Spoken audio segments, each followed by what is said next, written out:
Bismillahirrahmanirrahim. Assalamualaikum warahmatullahi wabarakatuh. Alhamdulillahirabbil alamin. Wassallallahu wasallam wa baraka ala nabiyyina Muhammadin wa ala alihi wa ashabihi ajma'in. Alhamdulillahirabbil alamin. Para pemirsa Salam TV yang berbahagia, alhamdulillah di kesempatan yang baik ini kembali Allah Subhanahu wa taala bertemukan kita dalam acara kajian kitab, yaitu syarah kitab Al-Aqidah Al-Wasatiyah yang disyarahkan oleh Syekh Muhammad Ibn Shalih Al-Utsaimin rahimahullah rahmatan wasi'atan, untuk menyegarkan kembali pembahasan kita ya yang lalu, yang sudah kita sampaikan itu terkait dengan masalah ya muqaddimah daripada asyarih, yaitu Syekh Muhammad Ibn Shalih Al-Utsaimin. Mukaddimahnya memang sedikit agak panjang ya, terkait dengan kitab syarah Aqidah Al-Wasatiyah ini. Jadi beliau memberikan mukaddimah atau pengantar yang beberapa halaman ya. Tapi yang terakhir yang kita bahas itu bahwa manusia di dalam menghadapi asma dan sifat, atau di hadapan asma dan sifat Allah Subhanahu wa taala, ini terbelah menjadi 4 bagian ya, atau empat kelompok gitu ya. Yang pertama, mereka yang mengatakan nggak boleh kita sifati Allah Subhanahu wa taala bahwa Allah itu ada, dan nggak boleh juga kita katakan Allah itu tidak ada. Gitu. Jadi bingung ya. Kita bilang nggak ada ya, kita bilang ada nggak boleh. Kita bilang nggak ada yang nggak boleh gitu. Yang mana yang benar gitu kan. Ini kelompok sesat tentunya, karena mereka takut ya. Kalau kita katakan Allah itu ada, sama dengan makhluk yang ada. Nah, gitu. Kalau kita katakan Allah tidak ada, dia sama dengan nggak ada. Nah, gitu. Jadi bingung gitu. Ini memang bentuk-bentuk apa ya, kesesatan ya di dalam memahami asma dan sifat. Ya, ini tentu keliru. Itu kelompok yang pertama. Kelompok yang kedua, ya, mereka katakan bahwa kita sifati Allah Subhanahu wa taala dengan nafi, bahwa Allah Azza wa Jalla itu katanya tidak ada. Wala nasibuhu bil isbat. Ya, tidak kita sifati Allah Azza wa Jalla dengan ada, dengan menetapkan, tapi kita sifatkan dia dengan menafikan. Tidak kita tetapkan, kita tidak sifati dia dengan menafikan ya, yakni annahum mujawizuna an tuslab anillahi sifat. Mereka mengatakan bahwa kita memberi sifat kepada Allah dengan sifat nafi. Sifat-sifat Allah itu nafi, artinya tidak ada. Tapi juga kita tidak tetapkan dia dengan ada gitu. Jadi kekeliruan dan penyimpangan ya. Ini tentu bisa membawa kepada kekafiran seseorang itu. Ya, terkait dengan masalah ini. Ya, jadi yang pertama tadi kita katakan, katanya Allah kita sifati dia tidak dengan ada, ya. Tidak boleh kita sifati Allah itu dengan ada, dan tidak juga dengan tidak ada. Nah, ini keliru ya. Kemudian yang kedua ini tadi mengatakan kita sifati Allah Subhanahu wa taala itu katanya dengan nafi ya. Tapi tidak Allah Azza wa Jalla kita sifati dengan nafi, tapi juga tidak kita sifati Allah Azza wa Jalla dengan isbat. Gitu. Jadi ini juga kontradiksi ya, ini tidak benar ya. Yang ketiga, kelompok yang ketiga adalah mereka menetapkan bagi Allah nama-nama tapi tanpa sifat. Jadi nama Allah itu hanya sekedar nama, nggak punya sifat dia. Contoh, nama Allah itu Ar-Rahman, ya udah nggak memiliki sifat rahmat gitu. Al-Alim, ya nama saja alim, maha mengetahui, tapi tidak punya ilmu begitu. Jadi ini tentu keliruan juga. Yang waqismun rabi', ini yang keempat adalah nusbitulahul asma' haqiqatan wa nusbitulahu sifat muayyanatan dalla 'alaiha al-aql wa nunkir al-baqi. Yang keempat ini adalah mereka mengatakan kita tetapkan bagi Allah nama-nama secara hakikat, tapi dan kita tetapkan baginya sifat-sifat yang tertentu saja yang ditunjuki oleh akal. Yang sudah pernah kita sebutkan ada 7 sifat ya. Ini yang diyakini oleh akidah Asy'ariyah, yaitu sifat hayat, kalam, basar, sama ya, iradah, ilmu dan qudrah. Ya, karena menurut akal bahwa 7 sifat ini harus ada. Makanya Allah Azza wa Jalla itu mampu mengadakan karena dia memiliki sifat hayat katanya. Ini kalau dia punya sifat hayat, tentu dia bisa bicara, tentu bisa basar, melihat. Tentu kalau dia sudah hidup bisa mendengar, bisa punya keinginan, punya ilmu, dan punya kekuatan. Kalau tidak, bagaimana dia bisa menciptakan alam ini? Jadi dari situ mereka ini bergeraknya gitu ya. Ini tentu kekeliruan, ya, kekeliruan empat kelompok ini. Yang benar adalah kita katakan bahwa kita menetapkan nama-nama dan sifat-sifat bagi Allah Subhanahu wa taala sebagaimana Allah Azza wa Jalla telah tetapkan sendiri dalam Al-Qur'an atau telah ditetapkan oleh Rasulnya sallallahu alaihi wasallam dalam hadisnya, tanpa kita tahrib, tanpa kita palingkan maknanya, tanpa taktil, tanpa kita ingkari, tanpa tasybih, tanpa kita serupakan, dan tanpa takyif kita bagaimanakan atau kita deskripsikan. Ini merupakan sikap yang ideal dan sikap yang sangat baik sekali, ya, yang didukung dan dibela oleh Ahlus Sunnah wal Jamaah. Ini adalah sikap yang benar dalam menghadapi asma dan sifat, ya. Tentu ini perkara gaib semua, ya. Tentu kalau perkara gaib ini nggak bisa kita nggak bisa kita mengatakan begini dan begitu, harus dengan dalil, ya, dari Al-Quran maupun dari Sunnah Rasulullah Sallallahu Alaihi Wasallam. Karena kita nggak tahu bagaimana sifat Allah Azza wa Jalla itu kan, bagaimana hakikatnya, kalau ilmu bagi Allah itu bagaimana gitu. Ya, ilmu bagi manusia ini kan dia belajar, dia begini. Tapi bagi Allah Azza wa Jalla tentu berbeda. Tidak sama dengan makhluknya. Mendengar bagi manusia itu menggunakan telinga gitu kan. Apakah Allah mendengar bagi Allah begitu? Ini nggak bisa kita reka-reka, nggak bisa kita terka-terka begitu. Kita cukup beriman, ya, bahwa Allah Azza wa Jalla Maha mendengar, ya. Dan pendengaran Allah itu tidak sama dengan makhluknya. Pendengaran Allah itu sesuai dengan keagungan dan kelayakannya, sementara makhluk sesuai dengan keterbatasan dan kelemahannya. Ikhwati fillah azani Allah taala wa iyyakum jami'an. Dan pada pertemuan yang lalu itu sudah kita sampaikan sedikit, ya, tentang syarah muqaddimah kitab Ibnu Taimiyah ini. Beliau lagi memberikan muqaddimahnya di dalam kitabnya ini, kitab Al-Aqidah Al-Wasatiyah. Kalau yang sebelumnya ini kita membahas tentang muqaddimah syarih, yaitu yang mensyarahkan Al-Aqidah Al-Wasatiyah ini, syarahnya Muhammad bin Shalih Al-Utsaimin rahimahullah. Kalau sekarang kita lihat syarahnya muqaddimah, ya, muqaddimah Ibnu Taimiyah. Jadi kita sudah masuk ke dalam kitabnya ini, tapi masih muqaddimahnya gitu, masih di pengantar kitabnya. Baik, kita lihat pada pertemuan yang lalu kita sampaikan bahwa Syekh Ibnu Taimiyah, Syekhul Islam Ibnu Taimiyah rahimahullah, nama beliau ada Abdul Halim, ya, Syekh Abdul Halim Ibnu Taimiyah rahimahullah, itu memberikan muqaddimah kitabnya dengan mengatakan Bismillahirrahmanirrahim.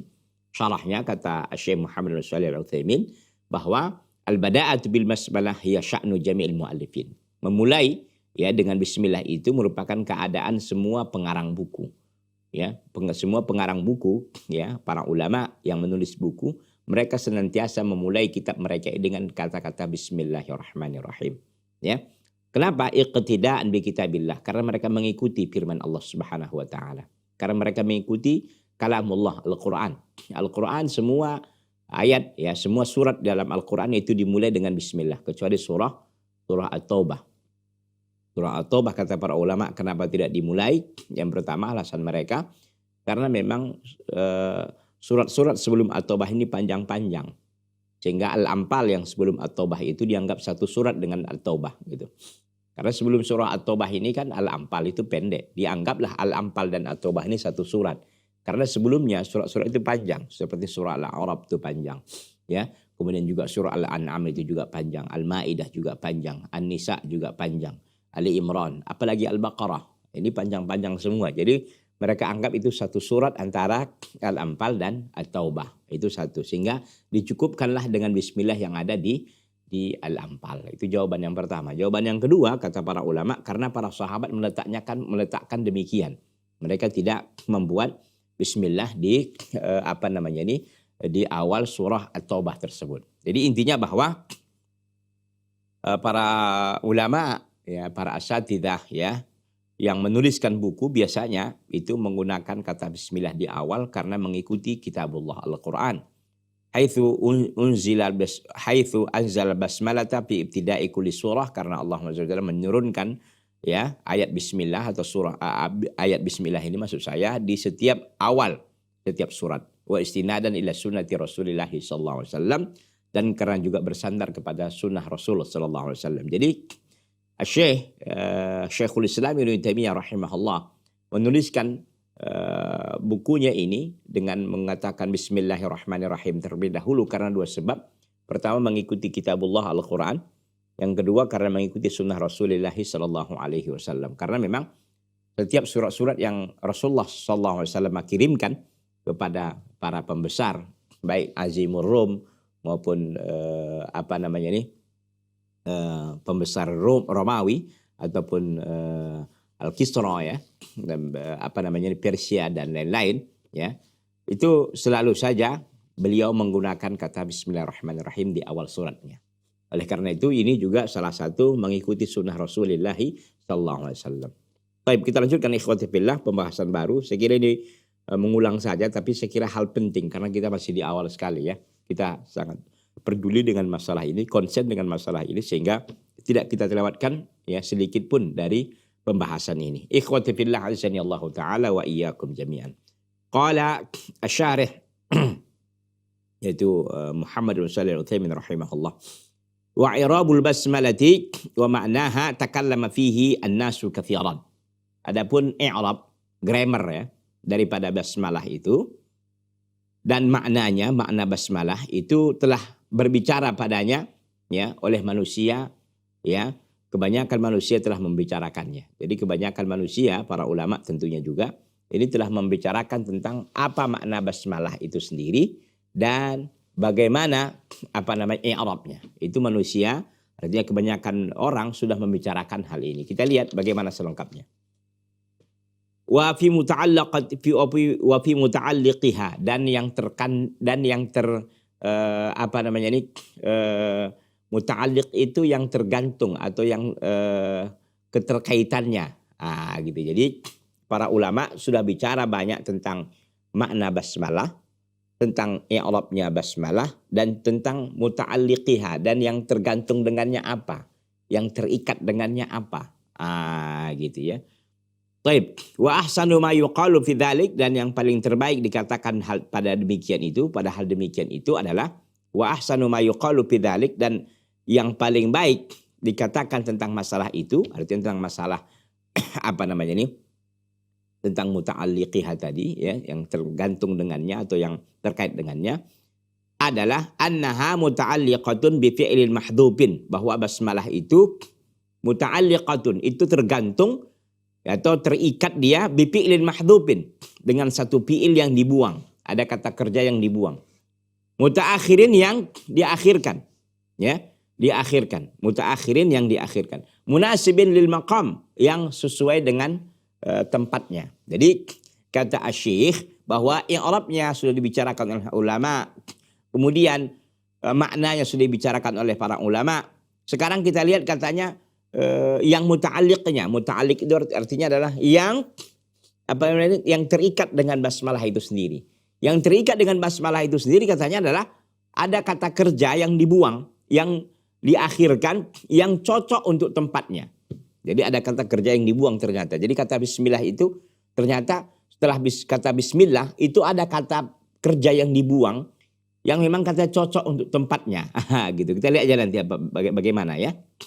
Fa idza qaddamtaha baina yaday al-aql.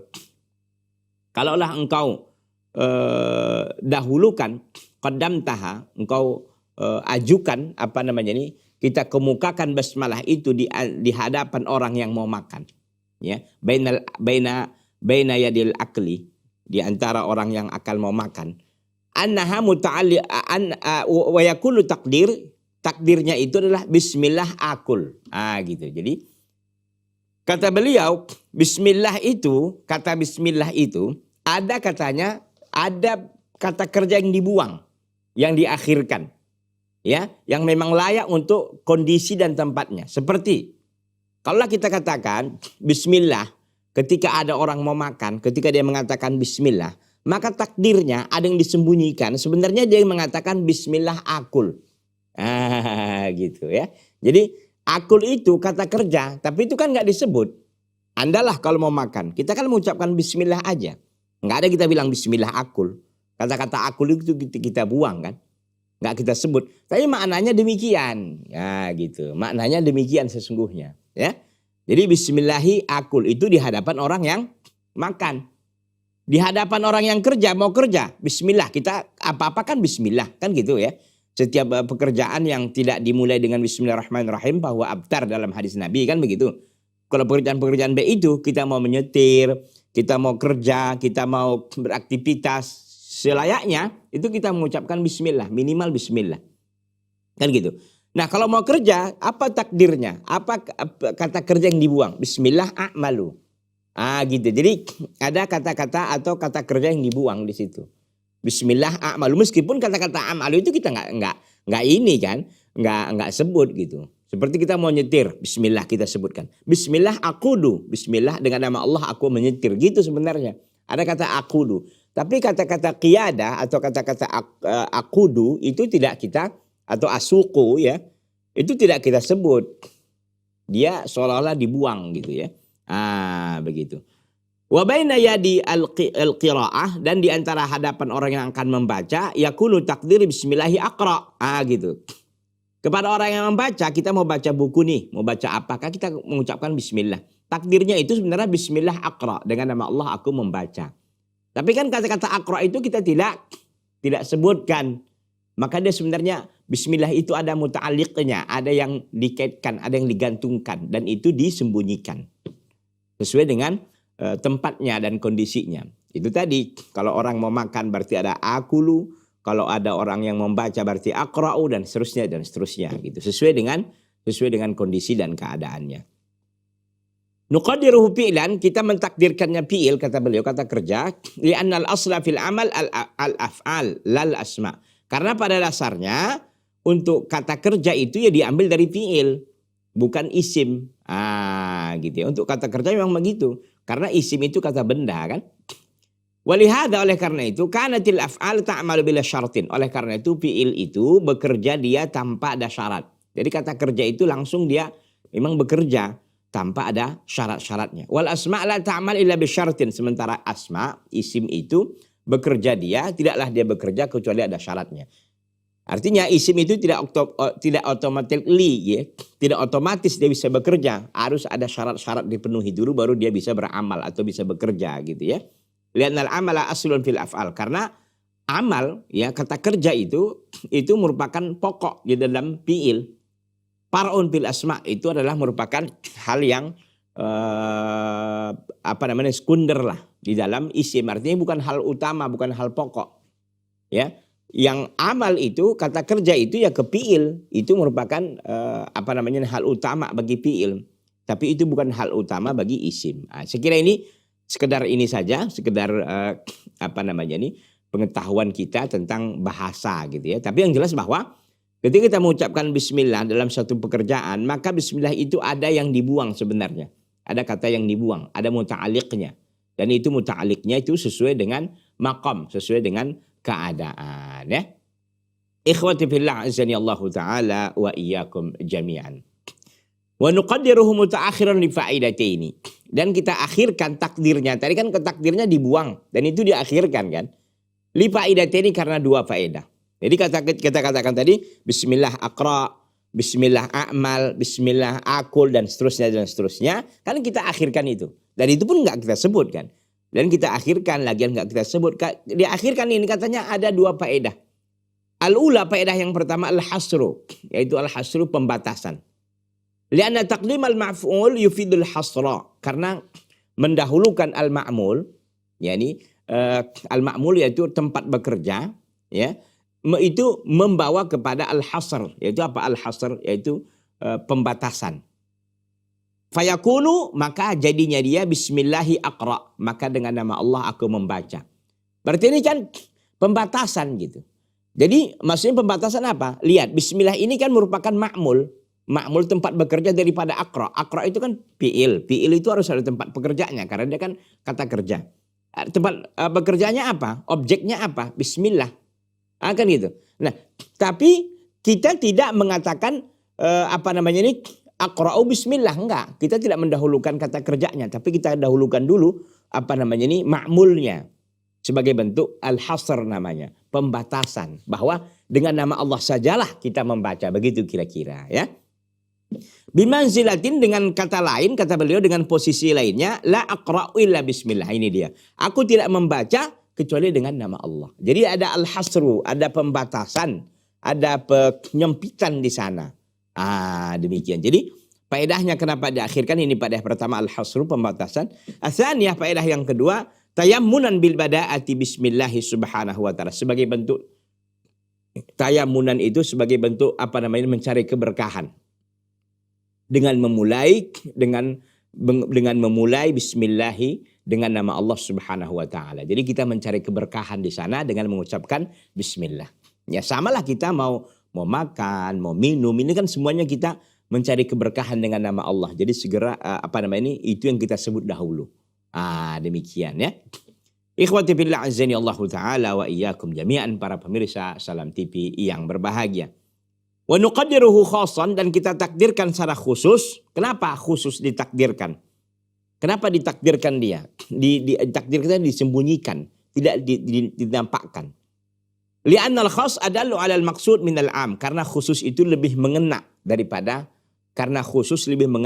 terhadap yang ditujukan daripada umum. Iyalah, yang namanya spesial itu kan sesuatu yang khusus kan. Maka sering kita wapri ya, WA pribadi atau japri, jaringan pribadi gitu kan. Itu menunjukkan sesuatu yang khusus, sesuatu yang istimewa ya. Idz minal mungkin an aqul at-takdir bismillah abtadi. Karena mungkin saja aku mengatakan takdirnya adalah bismillah abtadi. Bismillah, dengan nama Allah aku memulai. Bisa saja. Artinya, kenapa kita mentakdirkan sesuatu yang khusus ya setelah bismillah itu? Harus khusus takdirnya. Nggak bisa secara umum aja. Seperti kita katakan, bismillah, kita mau makan. Bismillah, takdirnya abtadi. Bisa saja kan? Bismillah, dengan nama Allah abtadi, aku memulai. Ya memulai makan, semua bisa memulai kan? Memulai membaca, memulai menulis, memulai bekerja, dan seterusnya. Bisa saja kata-kata abtadi. Tapi kita ingin yang spesial, mengkhususkan kondisinya. Kalau mau makan berarti menggunakan akulu. Kalau membaca menggunakan akra'u. Itu maksud Syekh ini. Bahwa kita tidak mengumumkannya, tapi kita mengkhususkannya, mengspesialkannya sesuai dengan makomnya, sesuai dengan kondisi dan keadaannya ya. Karena kata beliau, lakin bismillah abtadi ya, tetapi bismillah aku memulai, la tadullu ala ta'jil maksud, itu tidak menunjukkan menentukan tujuan. Memulai ini kan umum. Bisa saja memulai membaca, memulai menulis. Tapi kalau kita bilang bismillah aktub, dengan nama Allah aku menulis, berarti nggak ada pilihan lain kan. Memang harus menulis gitu. Tapi kalau kita katakan bismillah abtadi, dengan nama Allah aku memulai ini banyak. Ini kan kata mulai ini bisa masuk semua kan.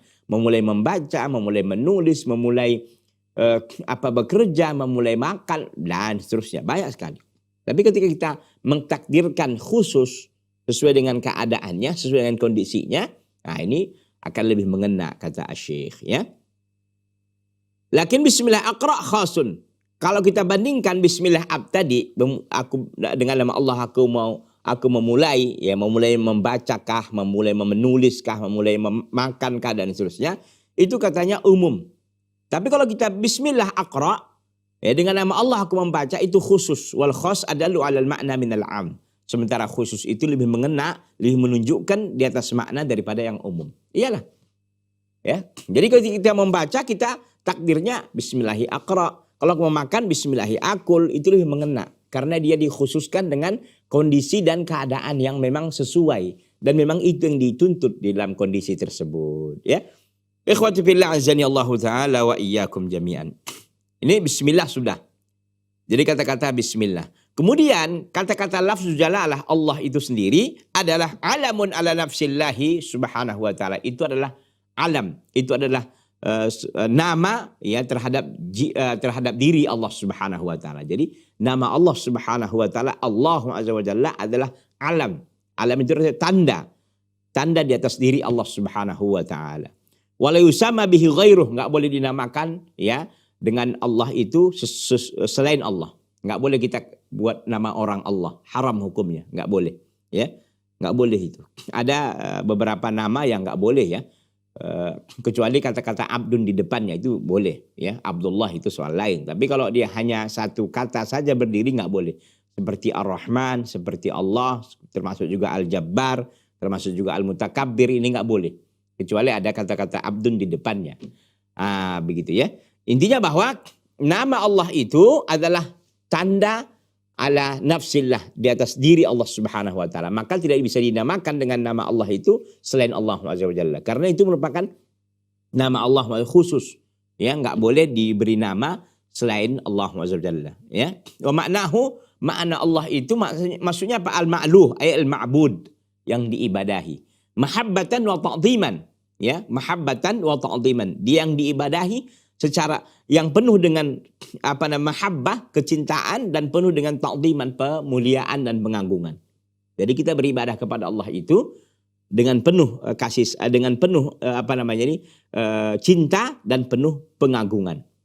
Wa huwa musyaqqun 'alal qaul rajih, dan kata Allah itu musyaqqun, bukan jamid. Musyaqqun itu artinya itu tadi, ya, aliha ya'lahu, ya, ma'luh. Jadi dari katanya itu aliha ya'lahu ma'luh. Jadi musyaqqun itu artinya ada ada perubahan katanya. Jadi aliha ya'lahu ma'luhun ay Allah azza wa jalla ay ma'bud. Begitu ya. Menurut pendapat yang terkuat, liqaulihi ta'ala, karena firman Allah Subhanahu wa taala, wa huwallahu fis samawati wa fil ardi ya'lamu sirrakum wa jahrakum. Dan Allah, dialah Allah yang di langit dan yang di bumi, ya'lamu sirrakum wa jahrakum. Allah mengetahui yang kalian sembunyikan dan yang kalian nampakkan. Fa inna fis samawat muta'alliq bi lafzi jalalah. Maka sesungguhnya kata-kata langit itu dihubungkan atau dikaitkan dengan lafzul jalalah, dengan lafzul jalalah yaitu Allah. Wa huwa Allah, yakni apa maksudnya? Yakni al-ma'luh. Allah lah yang diibadahi di langit dan Allah pula yang diibadahi di bumi. Ini bukan berarti Allah itu banyak jadinya, enggak. Allah itu hanya satu. Ya, tapi Allah maksudnya di sini dalam ayat yang mulia dalam surah Al-An'am ayat yang ketiga ini maksudnya adalah al-ma'luh. Al-ma'luh itu artinya yang diibadahi. Allah yang diibadahi di langit, Allah pula yang diibadahi di bumi ini. Ya, gitu. Wa huwallahu fis samawati wal ardi ya'lamu sirrakum wa jahrakum. Allah yang diibadahi di langit dan Allah pula yang diibadahi di bumi. Ya'lamu sirrakum wa jahrakum. Allah tahu apa yang kalian sembunyikan dan apa pula yang kalian tampakkan. Wa huwal ma'luhu fis samawati wal ard, Allah yang diibadahi di langit dan di bumi. Ikhwati fillah azani Allah taala wa iyyakum jami'an, para pemirsa Salam TV yang berbahagia. Ar-Rahman, ya, kata-kata Ar-Rahman, ya, ini kita satu-satu membahasnya. Jadi Syekh Muhammad bin Shalih Al-Utsaimin rahimahullah satu-satu. Jadi supaya memang tidak ada yang terlewatkan. Demikian ya. Ar-Rahman, ya. Ar-Rahman maksudnya adalah apa? Dzur rahmah al-wasi'ah. Dzur rahmah al-wasi'ah, yaitu apa? Dzur rahmah al-wasi'ah, yaitu yang memiliki sifat yang sangat luas. Dan al-fa'lan, karena kata-kata fa'lan fil lughatil arabiyyah, di dalam bahasa Arab, tadullu ala as-sa'ati wal imtila, itu menunjukkan di atas sa'ah, yaitu sa'ah apa? Keluasan, wal imtila, dan penuhnya. Kama yuqal rajulun qadban, ya, laki-laki yang marah, penuh dengan marah, ya. Idzam tala'a ghadaban, apabila dia penuh dengan kemarahan.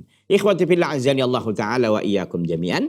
Nanti kita akan lanjutkan setelah yang satu ini. Jangan kemana-mana, tetap di Salam TV, sahabat keluarga muslim.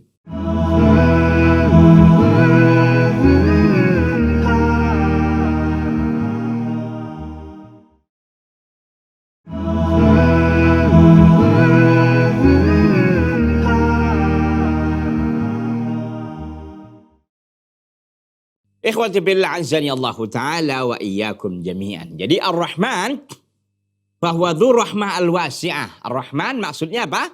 Dzur rahmah wasi'ah. Zat yang memiliki rahmat yang sangat luas. Lianna fa'lan, ini wazannya, timbangannya gitu, fa'lan. Ar-Rahman fa'lan, kan sama. Ar-Rahman fa'lan. Gitu kan. Rahman fa'lan, ya.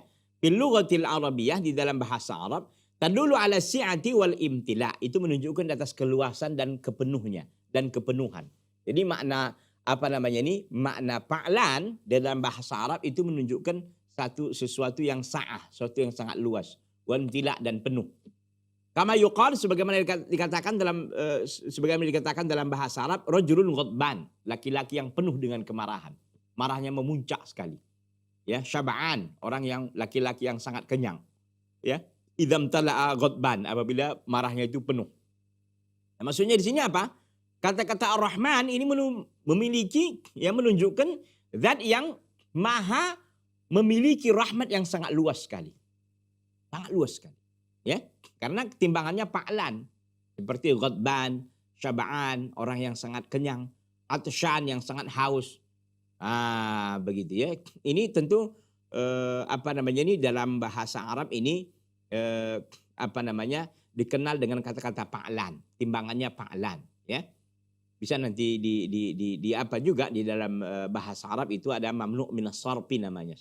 Isim-isim yang memang nggak boleh ditanwinkan. Mamnu' minas sarfi artinya ditanwinkan. Itu pembahasan lain yang intinya di sini kata Ar-Rahman timbangannya fa'lan. Maksudnya adalah imtala wasi'ah ala si'ati wal imtila, yaitu penuh dan luas, itu maknanya.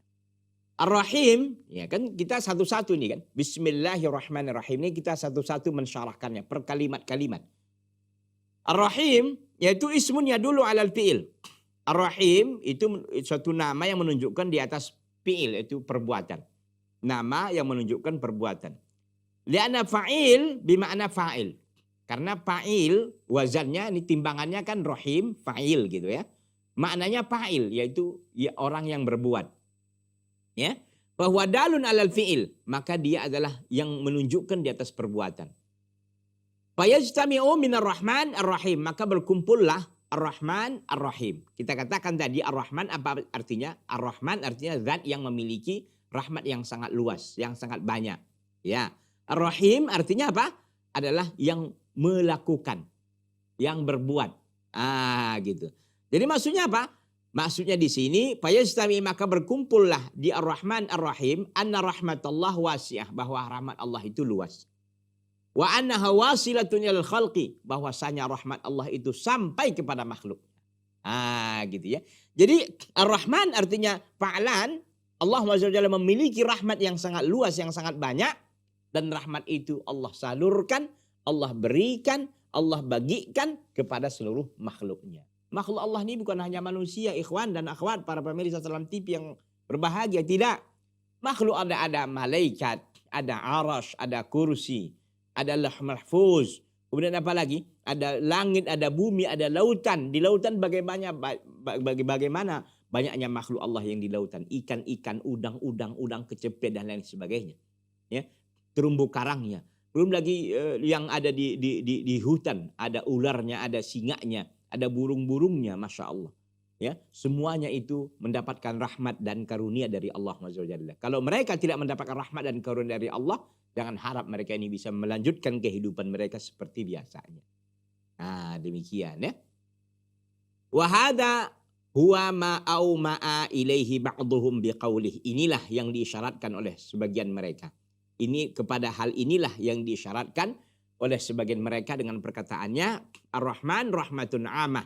Rahman itu adalah rahmat yang umum. Sementara Ar-Rahim rahmatun khasah.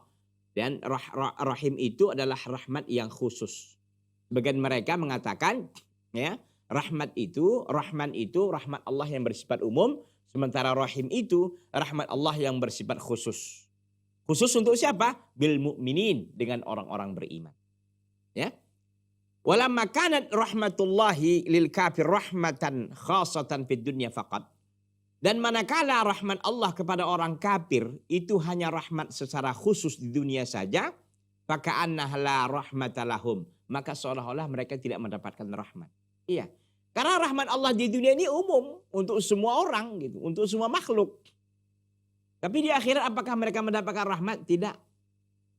Ingat ya, bahwa rahmat Allah dalam hadis dikatakan innalillahi mi'atu rahmah. Allah itu memiliki 100 rahmat. Fa'anzalaha wahidah, Allah turunkan satu rahmat. Fabiha ya yatarahamu al-makhluqun. Maka dengan satu rahmat itu para makhluk ini berkasih sayang. Maka rusa tidak mau dia menandu anaknya karena ada rahmat yang dititipkan oleh Allah kepadanya. Ada ular yang enggak mau menggigit anaknya karena Allah menitipkan rahmat kepadanya. Ada singa yang selalu menyayangi anaknya Karena ada rahmat yang Allah titipkan padanya. Satu rahmat itu yang dibagi-bagi oleh makhluk. Allahu Akbar. Makanya orang beriman, dia sabar menghadapi seluruh musibah dan cobaan di dunia ini. Karena dia tahu rahmat Allah yang 99 itu banyak sekali. Dengan satu rahmat saja kita sudah merasakan begitu sangat nikmat di dunia ini. Apalagi kelak kita bisa mendapatkan 99 rahmat Allah Subhanahu wa ta'ala. Makanya sabar kita ikhwati fillah, walaupun mungkin harta kita sedikit. Ya, kita tidak punya banyak harta. Tapi yakini bahwa rezeki, harta itu merupakan bagian daripada rezeki yang Allah berikan kepada kita. Mungkin kita nggak diluaskan oleh Allah dari sisi harta, tapi Allah luaskan kita dari sisi ilmu, dari sisi kesehatan, dari sisi pergaulan yang banyak dan seterusnya dan seterusnya. Banyak. Jadi jangan kita selalu terpukau ataupun terikat dengan hanya rezeki itu dari sisi harta. Tidak. Rezeki itu sesungguhnya luas maknanya, tidak hanya sekedar hanya masalah uang saja, tidak. Ada kesehatan, ya, ada kemudahan, itu semua rezeki dari rahmat dari Allah Subhanahu wa ta'ala. Makanya orang kafir, mereka ini hanya mendapatkan rahmatnya di dunia saja kan. Di akhirat mereka nggak punya bagian apa-apapun. Kan begitu. Maka seolah-olah mereka dikatakan nggak mendapatkan rahmat. Iya. Karena di dunia ini semua orang dapat kok. Mau kafir dia, mau muslim, mau apa, dapat semua. Tapi di akhirat tidak itu dimiliki kecuali hanya orang-orang beriman. Li'annahum fil akhirati yaqulu ta'ala. Ya, karena mereka di akhirat Allah Subhanahu wa ta'ala akan mengatakan kepada mereka, idza sa'alullaha an yukhrijahum minan nar, manakala mereka memohon kepada Allah, ya, manakala mereka memohon kepada Allah ayukhrijahum, agar Allah mengeluarkan mereka dari apa? Dari api neraka. Ya, wa tawassalu ilallahi Subhanahu wa ta'ala, mereka pun berwasilah meminta bertawassul kepada Allah. Artinya meminta, bertawassul ini adalah mencari mencari wasilah, ya, mencari perantara kepada Allah Subhanahu wa ta'ala dengan apa? Birububiyatihi, dengan rububiyahnya Allah. Ini merupakan adab kita berdoa di dunia ini, ya. Di antaranya kita bertawassul dengan nama-nama Allah Subhanahu wa ta'ala dan sifat-sifatnya. Seperti kita katakan ya Razzaq urzuqni, ya Ghafar ighfirli, ya Rahman irhamni, boleh. Itu bertawassul dengan nama-nama Allah Subhanahu wa ta'ala, ya. Ketika itu mereka memohon kepada Allah Subhanahu wa ta'ala agar mereka ini dikeluarkan dari api neraka, dan mereka bertawassul kepada Allah dengan rububiyahnya, ya, dan dengan rububiyahnya, wa i'tirafihim ala anfusihim, dan pengakuan mereka terhadap diri-diri mereka. Kita lihat firman Allah Subhanahu wa ta'ala, Rabbana akhrijna minha, ya Rabb kami, keluarkanlah kami dari api neraka. Fa in udna fa inna zalimun. Kalau kami melakukan perbuatan dosa lagi, maka kami sungguhnya adalah orang-orang yang zalim. Fala tudrikuhumur rahmah, mereka tidak mendapatkan rahmat Allah Subhanahu wa ta'ala. Ya, nanti insyaallah taala kita akan lanjutkan setelah yang satu ini. Jangan kemana-mana, tetap di Salam TV Sahabat Keluarga Muslim.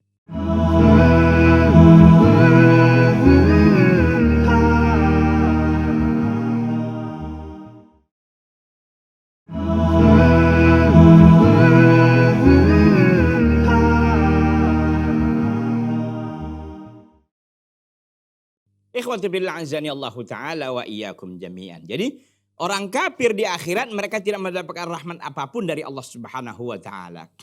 Ya, mereka tidak mendapatkan rahmat. Ketika itu mereka memohon kepada Allah agar mereka dikeluarkan dari api neraka dan kembali kepada dunia. Dan ketika mereka kembali kepada dunia dan mereka kembali kepada kekafiran, melakukan perbuatan dosa dan maksiat lagi, mereka katakan fa inna zalimun, kami adalah orang-orang yang zalim. Kita lihat firman Allah ini dalam surah Al-Mu'minun ayat 107, ayat yang ke-107, Allah katakan, Rabbana akhrijna minha, wahai Rabb kami. Jadi mereka bertawassul, ya, mencari perantara dengan kata-kata Rabbana, dengan rububiyah Allah kan, Rabbana. Wahai Rabb kami, akhrijna minha, keluarkanlah kami ya Allah dari api neraka itu. Fa in udna fa inna zalimun. Kembalikanlah kami ke dunia. Jika kami kembali kepada dunia, lalu kami kembali kepada dosa dan maksiat, fa inna zalimun, kami adalah orang-orang yang zalim. Tapi apa yang terjadi? Apakah Allah kabulkan permintaan mereka? La. Fala tudrikuhumur rahmah, mereka tidak mendapatkan rahmat lagi. Selesai sudah. Bal yudrikuhumul adl, bahkan mereka mendapatkan keadilan. Fa yaqulullahu azza wa jalla, maka Allah Subhanahu wa ta'ala pun, ya berfirman. Apa kata Allah dalam surah Al-Mu'minun juga dalam ayat yang ke-108, ikhsa'u fiha wa la tukallimun. Ikhsa'u fiha, ya, tetaplah kalian di dalam api neraka itu, wa la tukallimun. Janganlah kalian banyak bicara. Gitu kata Allah di dalam surah Al-Mu'minun ayat yang ke-108. Apa kata Allah? Ikhsa'u fiha. Tetaplah kalian dalam api neraka itu dengan penuh kehinaan. Wala tukallimun, janganlah kalian bicara. Selesai udah. Di dunia kenapa kalian tidak mau mengambil pelajaran? Kenapa kalian tidak mau beriman? Kesempatan itu masih ada di dunia ini. Ketika sudah ajal menjemput maka tidak ada lagi gunanya. Ikhwati fillah, a'azzani Allah taala wa iyyakum jami'an. Baik, kita lanjutkan. Kemudian setelah Syekhul Islam Ibnu Taimiyah rahimahullah mengatakan bismillahirrahmanirrahim di kitabnya ini, beliau masuk kepada kalimat berikutnya apa? Alhamdulillahilladzi arsala rasulahu bil huda wa dinil haqq liyuzhirahu 'alad dini kullih wa kafa billahi syahida. Ini masih mukaddimah kitabnya, Masya Allah luar biasa. Syekh Muhammad bin Shalih Al-Utsaimin pun tidak mau melewatkan kata demi kata dari mukaddimah kitabnya ini. Masya Allah, berarti ini menunjukkan sangat luar biasa.